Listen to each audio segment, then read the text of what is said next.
Genius. Good morning. I've been reading you guys' comments, emails, and private messages that I receive from you guys in the app and from Instagram. And then I started to think about how some people simply self-sabotage things in their life. And that led me to think about the baseline, your dominant energy, your dominant frequency, your baseline is too low. And we are designed to stay at that baseline or stay below it. Because your subconscious mind thinks that's where safety is, that's where the known exists, right? What is self-sabotage? It is when you have two conflicting needs or wants. You want to do this work, you want to travel a little bit, maybe have some mentors and gurus so you can find yourself, you can explore yourself, find out who you really are. But at the same time, you don't want to be alone.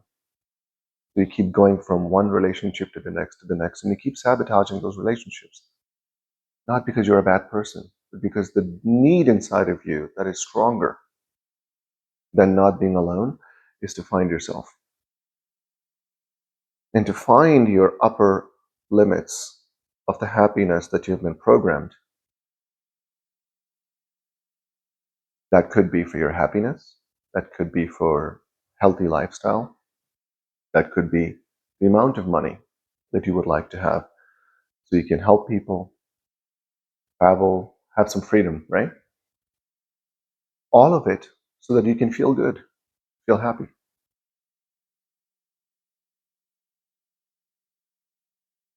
My brother, a long time ago, 8-9 years ago, told me that the most he wants to make is $40,000 per year. That's all he needs, right? Because only rich people that are evil have money. So I'm going to just stick to my $40,000.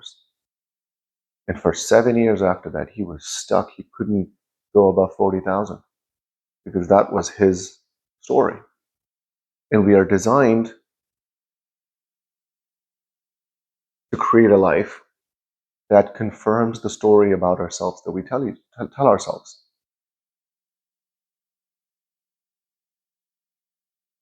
And the fact that most people, when they're not doing this work, stay on autopilot for so long, most of their days.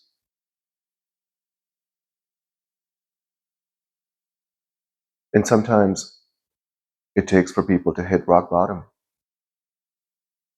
Most people start this work from rock bottom, right? They get really sick, or they suffer long enough in lack that they hit this breaking point where they just say, I'm not going to live like this. I don't want to live like this. And that's where the journey begins. When the pain of not changing becomes greater than staying in the known, that's when most people change. And it's important for us to increase the upper limits of what is acceptable to us in happiness. That allows us to become creative. That allows us to stay motivated.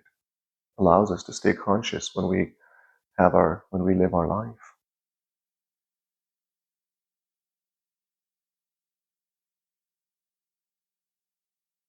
And for that to happen, it's going to cost you. It's going to cost you your old self. Your old self must die. And it will, when you change your energy. You change your life, Dr. Joe says, right? When you change the story you tell yourself. Everything in your life is giving you some information about the story that you have told yourself, consciously or subconsciously. My brother, a couple of years ago, came over to my house. unannounced, uninvited, and did not leave for 6 months. He just stayed in my house for 6 months. But it changed the way he lives his life now. I helped him break through those ceilings, and he was finally able to go from 40,000 to, I don't know, 160. I don't know. He makes 6 figures. He's happy, man. He just bought a big, beautiful home in Texas. It's important for you to get comfortable with the unknown. It is uncomfortable, right? Because the coping mechanism in you is uncomfortable, because staying in the unknown, allowing the unknown to come to you, give you the experiences that are going to move you towards your goals. But the fact that it is coming from the unknown and you must be okay to change, people don't like that. It's painful, and it's painful to stay in the unknown. It is the ultimate form of surrender. It is the ultimate form of just letting go of all control. It's uncomfortable, right?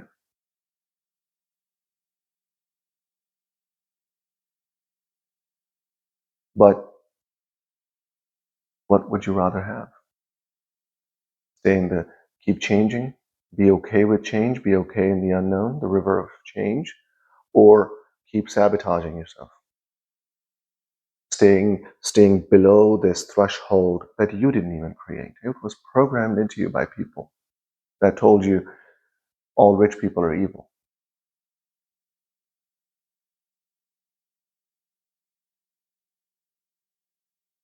It takes for you to actually look at yourself.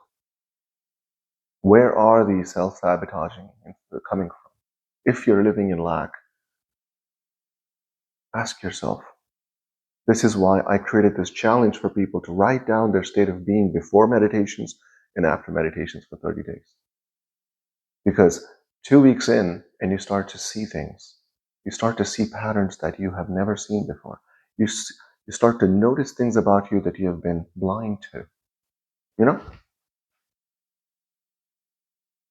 So, try it out, guys. Pay attention to the clues of you self-sabotaging your life, your relationships, your relationship with money, humans. Trust me, the unknown will never disappoint you. Be happy, think big, look at the world in a new way. Whenever you see something nice, would you want something like that in your reality? It is. Give gratitude for it that you ran into it and it gave you that idea. Car, house, a happy couple, that you would like to have a loving partner like that. Doesn't matter. The moment you start to notice these things around the world, first, you never go unconscious. You're always conscious of your thoughts and beliefs and what you're feeling. It begins to shift, make changes to your story that you tell yourself about. You start to feel a little bit more worthy. You start to feel a little bit more liberated.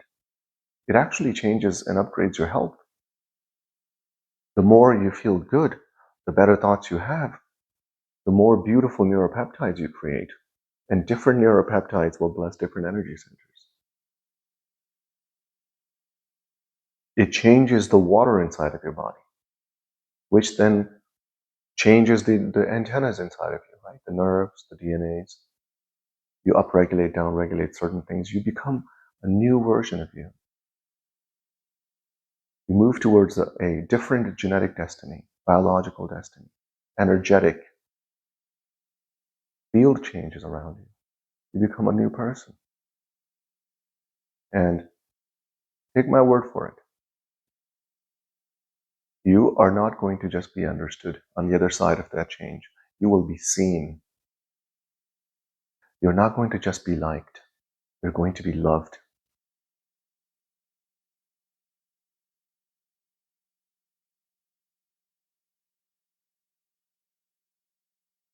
And while you're doing these changes, while you do this work, it's going to cost you your old life.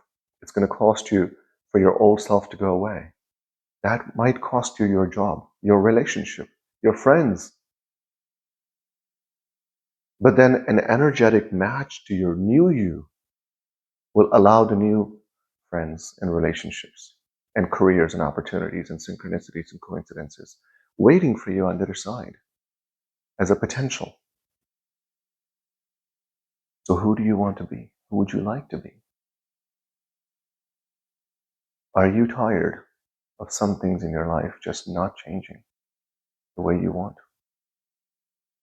Ask yourself why. What are these deep-seated limiting beliefs that are holding you back? This ceiling that you have not been able to break through.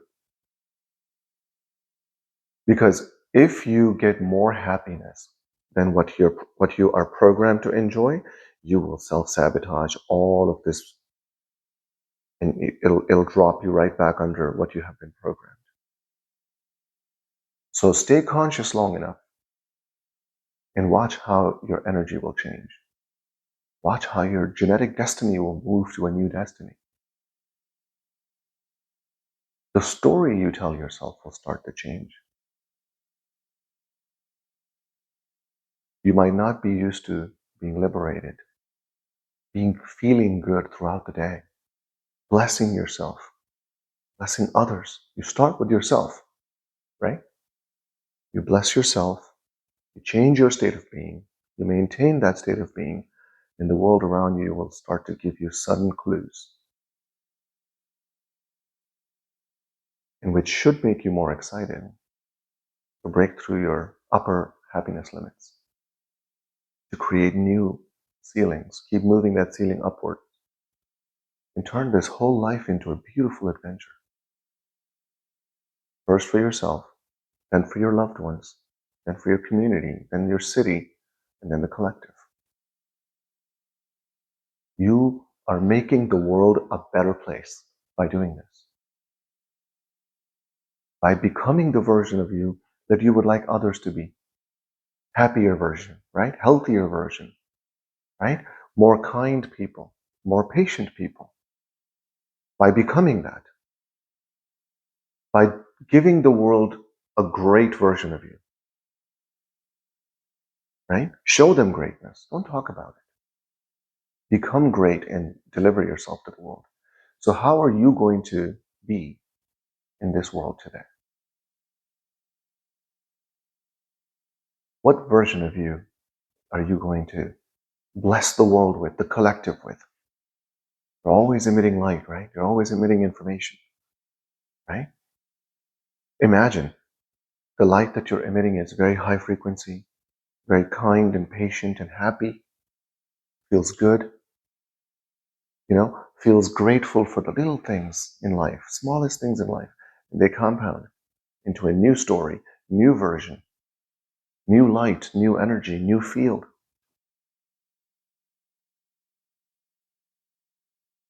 Stay conscious.